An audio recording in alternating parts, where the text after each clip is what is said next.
Good morning everyone. आज हम अध्ययन करेंगे भारतीय अर्थव्यवस्था की आधारभूत विशेषताएं, basic features of Indian economy. कोई भी देश होता है, जैसे पूरे विश्व में बहुत सारे देश हैं, all the nation of the world, इनको मुख्य रूप से इनकी अर्थव्यवस्थाओं की जो ग्रोथ है उसके आधार पे, या जो वहाँ के लिविंग स्टैंडर्ड है उसके आधार पे, या यूँ हम कहें कि HDI के आधार पर, ह्यूमन डेवलपमेंट इंडेक्स के आधार पर मुख्य रूप से इनको 3 भागों में बांटा जाता है। किसी भी देश की अर्थव्यवस्था कैसी है वो इन 3 कैटेगरीज के अंदर हम उनको बांट सकते हैं। पहला आपका आता है डेवलप्ड नेशन, विकसित राष्ट्र।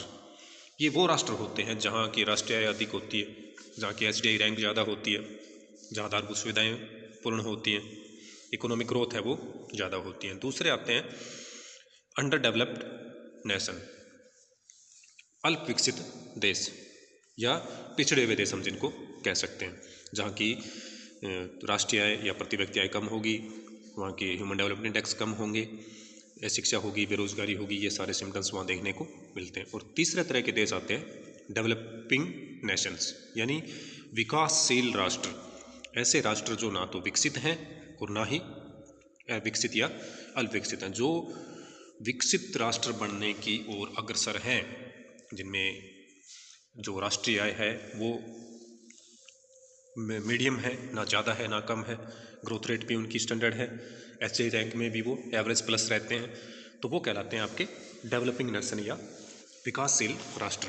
भारत की जो अर्थव्यवस्था है वो डेवलपिंग नेशन की कैटेगरी के अंदर आती है, यानी भारत एक ऐसा राष्ट्र है जो विकासशील है और विकसित होने की ओर अग्रसर है।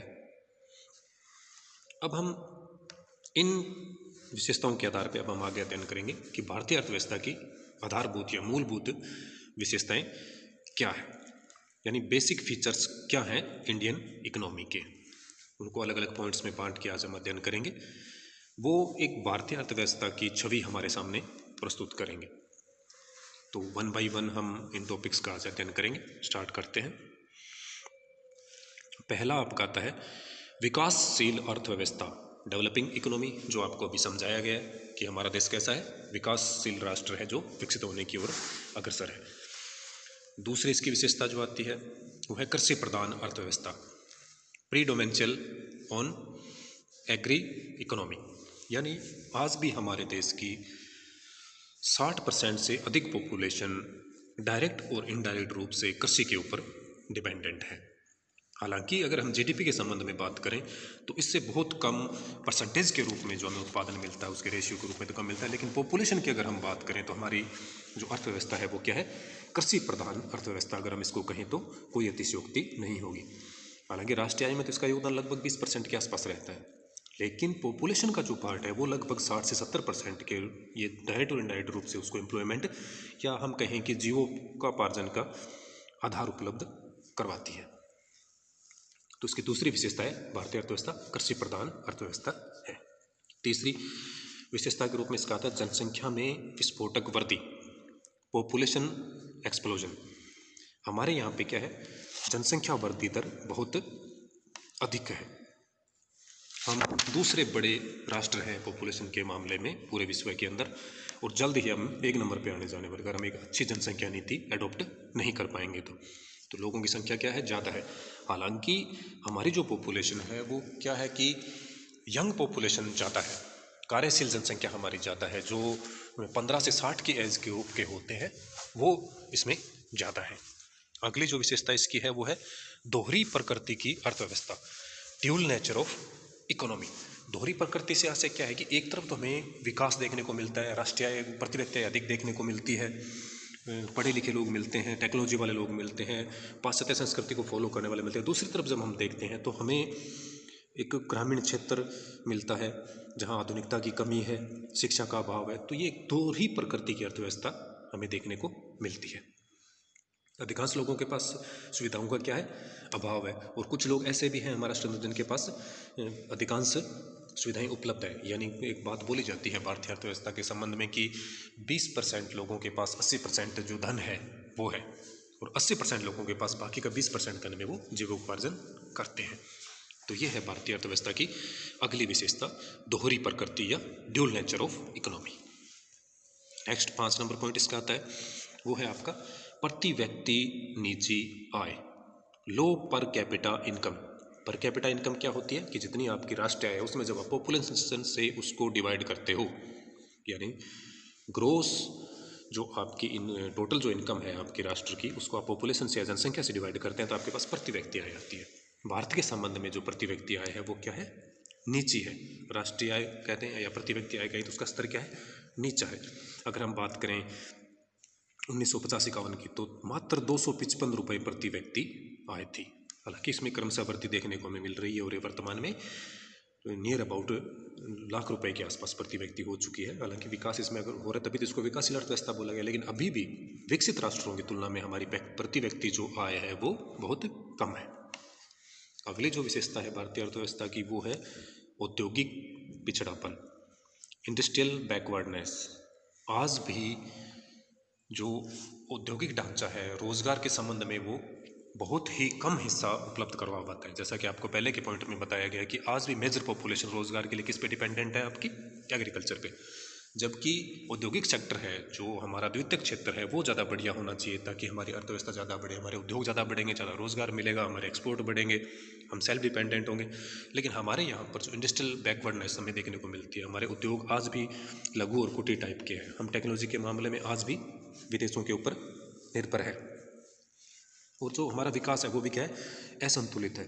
यानी जो राष्ट्रीय आय में हिस्सा है वो उद्योगों का लगभग 25 से 27% रहता है और रोजगार की बात की जाए तो ये लगभग 15 से 17% के आसपास ही रह जाता है। दूसरा जो औद्योगिकरण है वो कुछ क्षेत्रों के अंदर ही ज़्यादा हुआ है, जैसे कि महाराष्ट्र, गुजरात, तो ये कुछ राष्ट्र हैं जिनमें ही इनको क्या है ज़्यादा ये स्थापित हो गए। अब जैसे राजस्थान के संबंध में बात की जाए तो औद्योगिक पिछड़ापन हमें देखने को मिलता है, बहुत ही कम इंडस्ट्रीज यहाँ पे, हालांकि हमारे पास जगह बहुत है लेकिन इंडस्ट्रीज की हमारे पास कमी है। यानी एक तो औद्योगिक पिछड़ापन है, दूसरा उसका विकास जो है वो भी असंतुलित है, समान रूप से नहीं है।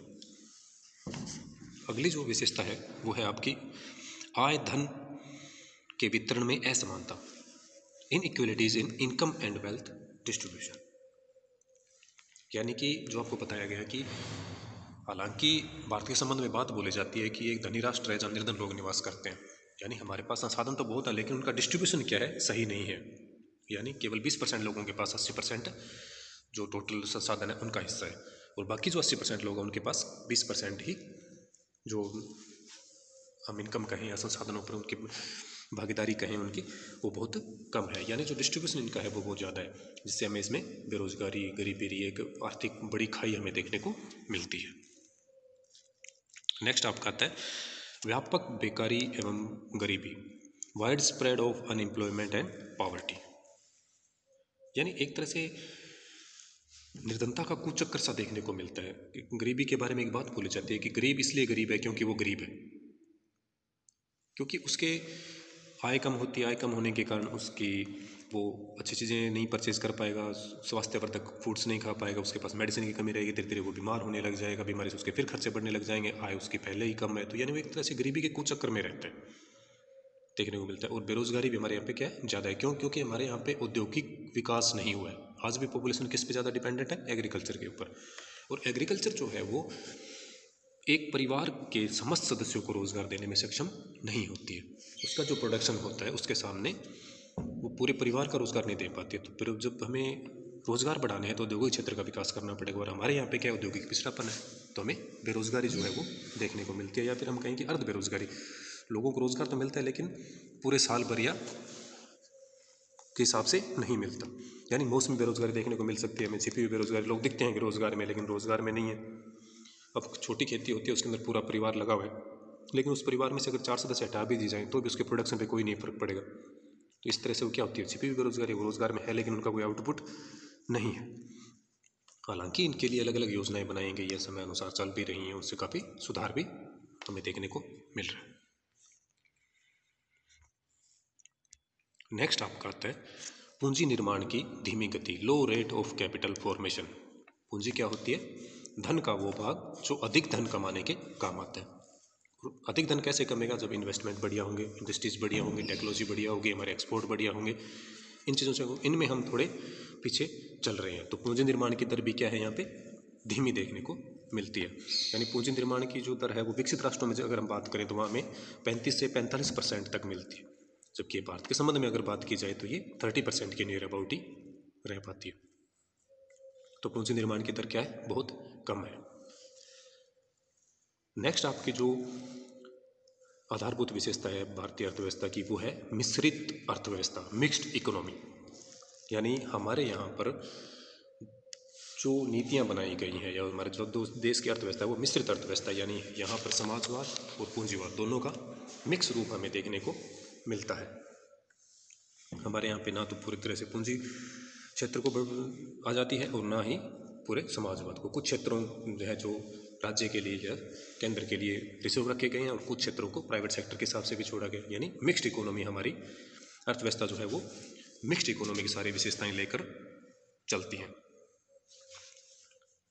मिक्स्ड इकोनॉमी से ये आशा है कि इसका मतलब ये नहीं है कि केंद्र अपना या राज्य अपना कोई योगदान ही नहीं देगा, यानी एक तरह से नियोजित अर्थव्यवस्था है हमारी। मिश्रित अर्थव्यवस्था नियोजित है, यानी सार्वजनिक क्षेत्र और निजी क्षेत्र दोनों साथ साथ कार्य करते हैं। कुछ क्षेत्र में सार्वजनिक क्षेत्र के लिए है और कुछ क्षेत्र निजी क्षेत्र के लिए रखे गए हैं, यानी समाजवाद और पूंजीवाद का एक समन्वय हमारे यहाँ पे है। अगली जो विशेषता है आपकी वो है भारतीय अर्थव्यवस्था मानसून का जुआ है। Indian economy is a Gamble of monsoon. ऐसा क्यों कहा जाता है? क्योंकि भारत की 70% पॉपुलेशन नियर अबाउट डायरेक्ट और इनडायरेक्ट रूप से एग्रीकल्चर पे डिपेंड है और एग्रीकल्चर हमारी मानसून पे डिपेंड है। क्योंकि हमारे यहाँ पर जो इरिगेशन के जो इक्विपमेंट्स हैं या फिर जो संसाधन है जैसे कि नहरें हैं या ट्यूबवेल्स है या उनके लिए इलेक्ट्रिसिटी है, तो उनका उतना विकास अभी तक नहीं हो पाया है। तो मेजर जो सेक्टर है हमारा वो आज भी इरिगेटेड नहीं है और वो डायरेक्ट और इनडायरेक्ट रूप से मानसून के ऊपर डिपेंड करता है। अगर मानसून अच्छा रहता है तो हमारी कृषि अच्छी रहती है और हमारी कृषि अच्छी रहती है चूँकि 70% पे डिपेंडेंट है तो हमारी अर्थव्यवस्था भी अच्छी रहती है। और जब मानसून खराब रहता है तो कृषि भी खराब रहती है और कृषि खराब रहती है तो अर्थव्यवस्था भी डाउनफॉल की ओर अग्रसर होती है। इसलिए कहा जाता है कि भारतीय अर्थव्यवस्था जो है वो मानसून का जुआ है। क्यों? क्योंकि हमारी अर्थव्यवस्था क्या है? कृषि प्रधान अर्थव्यवस्था है और डायरेक्ट और इनडायरेक्ट रूप से लोग इस पर डिपेंडेंट हैं और बाकी अदर जो सेक्टर्स हैं उनके लिए रॉ मटेरियल भी उपलब्ध करवाता है। तो अगर मानसून वीक रहा तो एग्रीकल्चर वीक और एग्रीकल्चर वीक तो रॉ मटेरियल भी नहीं मिलेगा, तो इंडस्ट्रीज भी डाउनफॉल की ओर आती हैं। अगली विशेषता जो है वो है संपन्नता में गरीबी, पॉवर्टी इन प्लेंटी। यानी ये एक विरोधाभास वाली सी बात होगी कि धनी देश जहाँ निर्धन लोग निवास करते हैं। यानी हमारे पास संसाधनों का भंडार है, जो हमारे नेचुरल रिसोर्सेज हैं उनका हमारे पास भंडार है और एक तरफ हमारे गरीबी भी 27% से ऊपर चल रही है और पीछे के आंकड़ों की बात की जाए तो 40% से ऊपर हमारे यहाँ पे गरीबी थी। तो ये एक अजीब सा विरोधाभास हमें देखने को मिलता है कि एक तरफ तो हम कहते हैं कि भारत सोने की चिड़िया है, दूसरी तरफ हम कहते हैं यहाँ गरीब लोग रहते हैं। तो संपन्नता के बीच क्या है? गरीबी। और ये किस कारण से है? क्योंकि आय और संसाधनों का संतुलित वितरण नहीं है, उनके बीच क्या है? असंतुलन है, एक बीच में एक खाई है। और धीरे धीरे जैसे इनके लिए योजनाएं चला जा रही हैं, रोजगार कार्यक्रम चला के इसको पाटने की कोशिश भी की जाती रही है। अगली विशेषता आपकी आती है भारतीय अर्थव्यवस्था की, वो है क्षेत्रीय विषमताएं, रीजनल डिस्पैरिटीज। अब क्या है, कुछ जो क्षेत्र हैं हमारे वो तो बहुत विकसित हैं, वहाँ नेचुरल रिसोर्सेज का भी भंडार है, वहाँ मानसून भी उनका अनुकूल है, उनकी ज़मीन भी उपजाऊ है, धरातल भी उनका समान है, ऊबड़ खाबड़ नहीं है। और कुछ ऐसे हैं जहाँ पर या तो रेगिस्तान है, जैसे राजस्थान की बात की जाए तो, या बहुत ही पहाड़ी एरिया, दुर्गम क्षेत्र है और वहाँ पे नेचुरल रिसोर्सेज का भी अभाव है। तो एक क्षेत्रीय विषमताएं देखने को मिलती है। या फिर हम जैसे उद्योगों के संबंध में बात करें तो कुछ राज्य ऐसे हैं जहाँ पर औद्योगिक इंडस्ट्रीज ज़्यादा लगी हैं, जैसा कि आपको पहले बताया गया। कुछ ऐसे राज्य हैं जहाँ पर औद्योगिक इंडस्ट्रीज़ का बिल्कुल ही अभाव है। तो एक क्षेत्रीय विषमताएं हमें देखने को मिलती है। एक तरफ हम जब चंडीगढ़ जैसे केंद्र शासित प्रदेश के डेवलप्ड की बात करते हैं या राजधानी जैसे क्षेत्रों की बात करते हैं, दूसरी तरफ अपने ग्रामीण एरिया में जाते हैं तो हमें एक क्षेत्रीय विषमता देखने को मिलती है। ये भारतीय अर्थव्यवस्था की मूलभूत विशेषता है। अगला आपका आता है निम्न जीवन स्तर, लो स्टैंडर्ड ऑफ लिविंग।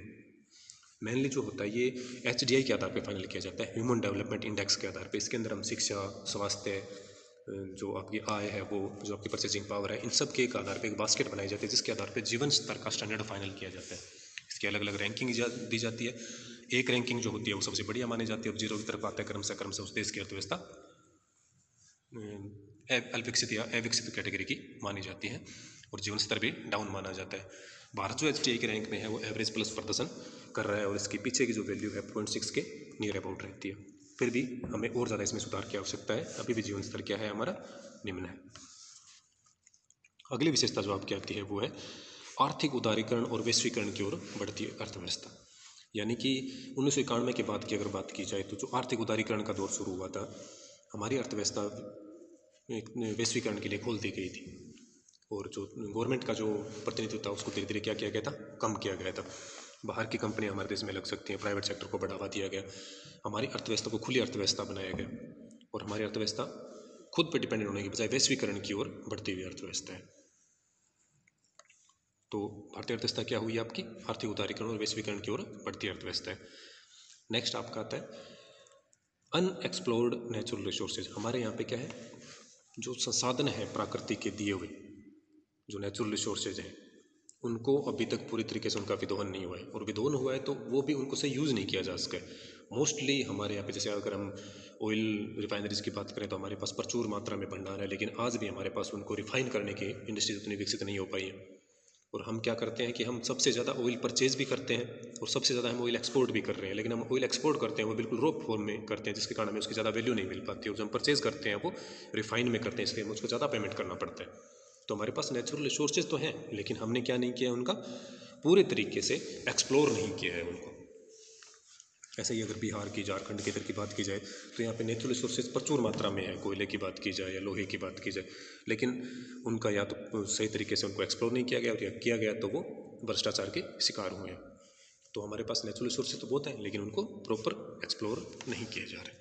तो ये थी आपकी भारतीय अर्थव्यवस्था की मुख्य विशेषताएं, जिनको हमने अलग अलग तरीके से 16 पॉइंट्स के अंदर क्रमशः अध्ययन किया।